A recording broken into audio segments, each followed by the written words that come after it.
না সবাই করো। আমি চার্লস ডারউইন। আসুন প্রাগৈতিহাসিক পরিচিত উইকিপিডিয়া মিলিয়ন আর অবস্থিতিশীল যুগের প্রাণ বৈচিত্র্য।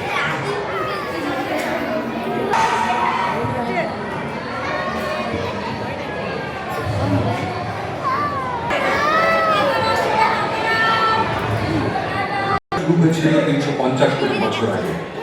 আমি চার্লস ডারউইন। আসুন প্রাগৈতিহাসিক যুগের এক ঘটনাবহুল সবচেয়ে আমরা চলুন আদিম যুগে পৌঁছে যাই, পরিচিত উইকিপিডিয়া মিলিয়ন আর অবস্থিতিশীল যুগের প্রাণ বৈচিত্র্য।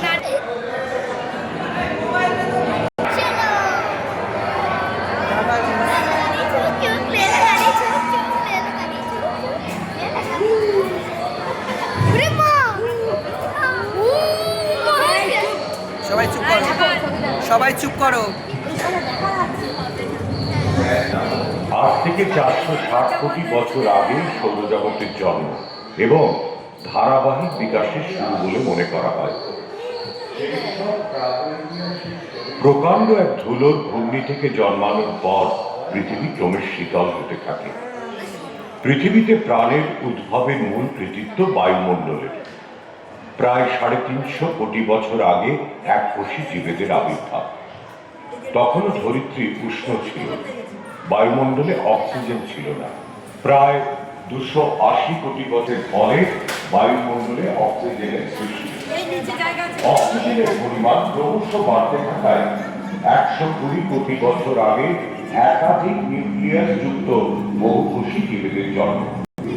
বিবর্তনের পথে এক বৈপ্লবিক অগ্রগতির ফলে প্ল্যাটফর্ম, জেলিফিশ, স্টারফিশ এবং নটিলয়েডসের মতো দেহের জীবের গড়ে ওঠে।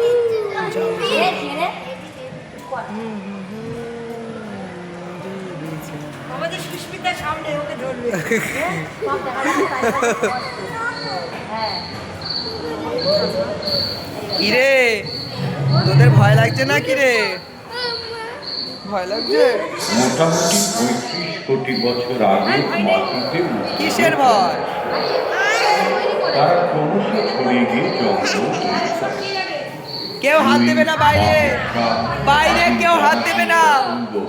ও এক্সিওস্টেগার মতো প্রাথমিক উভচর প্রাণীরা এই সময় আবির্ভূত। আচ্ছা ঠিক আছে। সরীসৃপ অথচ স্তন্যপায়ী ডাইমেট্রোডনেরা অঙ্কুর পালের মতো একটা অঙ্গের সাহায্যে তাপ নিয়ন্ত্রণ করতে পারে। সাইনোনাথাসের মতো প্রাণীরা যারা সরীসৃপের মতো স্তন্যপায়ী, আবার কুকুরেরও বৈশিষ্ট্য আছে, এই সময় থেকে প্রভাবশালী হয়ে ওঠে।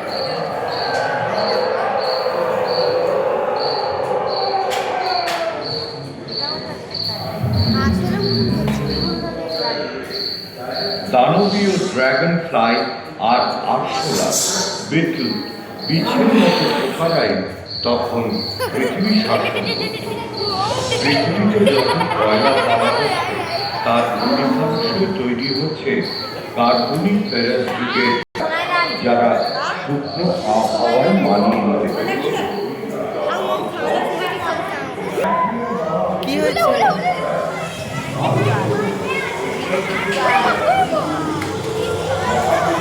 ব্যাঙ অদ্ভুত প্রবৃত্তির আবির্ভাব হয় আজ থেকে 5 কোটি বছর আগে। প্রথম স্তন্যপায়ী ছিল ইঁদুরের মতো আকারের প্রাচীন সরীসৃপেরা আবির্ভাব হয় ডাইনোসরদের। সেটা প্রায় 20 কোটি বছর আগে। তারা নানান আকার ও আকৃতিতে গোটা পৃথিবীতে ছড়িয়ে পড়ে এবং নানা রকম আবহাওয়ার সাথে মানিয়ে নেয়। কোনো কোনোটা ওজনে কাটবে।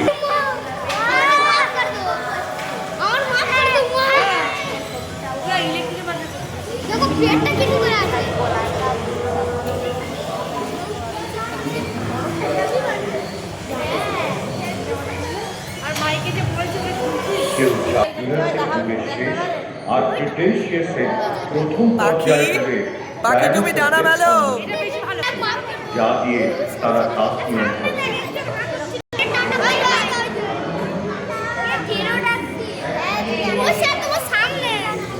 সে যে গ্যালি মাইনার ও ভূমিদর্শনের মতো ছোট ছোট ডাইনোসররা অলিম্পিকের দৌড়বিদের মতো স্পিডে ছুটতে পারত। প্রকাণ্ড টেরেনোডনরা উঠতে আর ভেসে বেড়াতে পারত। এই দা এর মুখটাকে শুধু নেবো দেখ এই দা। অধিকাংশ ডাইনোসরই ছিল কিন্তু তৃণভোজী। পরিবেশ আর্দ্র হওয়ার সাথে সাথে গাছপালা ছড়িয়ে পড়ল গোটা স্থলভাগ জুড়ে। প্যানজিয়া মহাদেশের ভাঙন ধরায় ভারত ক্রমশ এশিয়ার দিকে সরে আসতে থাকে। এর ফলে শুরু হয় অগ্নুৎপাত ও ভূমিকম্প, যার ফলে স্থলভূমিতে আরো আকৃতির জন্ম হয়। সমুদ্রগর্ভের কঠিন আস্তরণ থেকে রকিস ও অন্যান্য পর্বতমালা গড়ে ওঠে।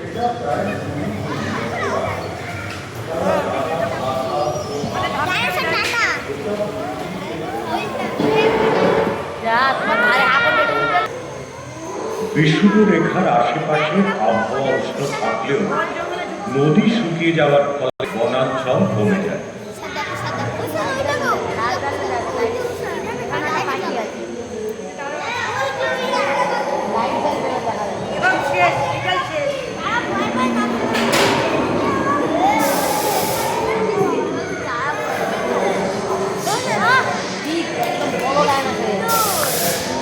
বিভিন্ন মহাদেশগুলিতে জীবজন্তুদের বিকাশ স্বতন্ত্রভাবে ঘটে থাকে।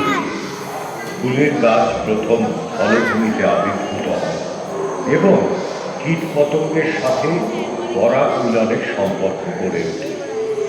তারা খুব দ্রুতই সাপেদের উপস্থিতির সঙ্গে স্থলভূমি দাপিয়ে বেড়াতো টাইরানোসর। তাহলে তোমাদের কেমন লাগছে একটু বলো, কতটা ভালো মিস, কেমন লাগছে?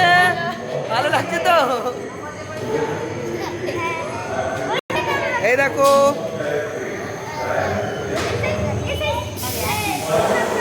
এদের আক্রমণ থেকে বাঁচার জন্য তৃণভোজী 1 কিলো তাদের লেজের ডগায় মুগুরের মতো একটা অংশ। আমি উঠছি, তোমরা কেউ উঠবে না।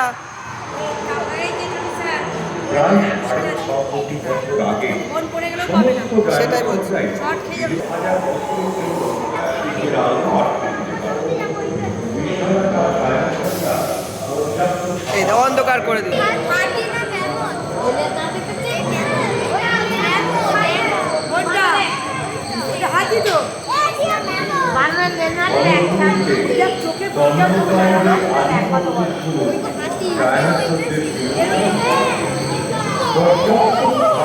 যোগান থাকায় ছোট স্তন্যপায়ীরা যথেষ্ট বড় হয়ে উঠছে। বৃহদাকার স্তন্যপায়ীদের আবির্ভাব হয় বিশ্বের বিভিন্ন প্রান্ত।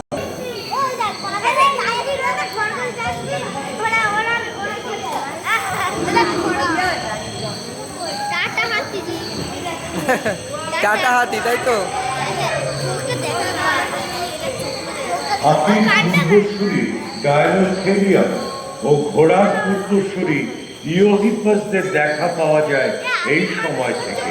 লেমুর ও টার্সিয়াদের মতো প্রাইমেটরাও এই সময় থেকেই আবির্ভূত হয়, যেরকম হয় আজকের দিনের হাঁপা হাড়ওয়ালা পাখিরা। ডায়াট্রাইমার মতো বিশাল পাখি যারা উঠতে পারত না থাকতো সেই সব জায়গায় যেখানে বৃহৎ মাংসাশী প্রাণীরা থাকতো না।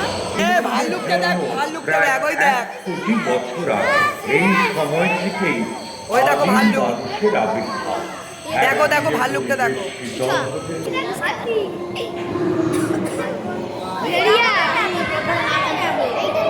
পৃথিবীর দীর্ঘ ইতিহাসে এরকম বহুবারই হয়েছে যখন উত্তর গোলার্ধের অধিকাংশই বরফে ঢাকা হয়, সেগুলোকে আইস এজ বলে। আমরা এখন যে আইস এজে বাস করছি তা শুরু হচ্ছে 2 লক্ষ বছর আগে। ক্রমশ গন্ডার, মুলি, ম্যামথ ও মাছ তাদের শরীরের ঠান্ডার সাথে মানিয়ে দেয়। কঠিন গম্বুজের আহারের লাইকোডোনের মতো বৃহৎ আর্মাডিও বুড়ো হাতি ও বিশাল প্রাণীরা বিলুপ্ত এবার ইচ্ছা হলো। মানুষের বিবর্তনের যাত্রা। আর শেষ। দ্বিতীয়ভাবে দেখুন বিজ্ঞান আর প্রযুক্তিতে ভারতের ঐতিহ্য তথা আধুনিক প্রযুক্তিবিদ্যার ক্ষেত্রে থাকা অবদান। এই অভিজ্ঞতাকে বিবেচনা করতে আপনারা আবার শুনছেন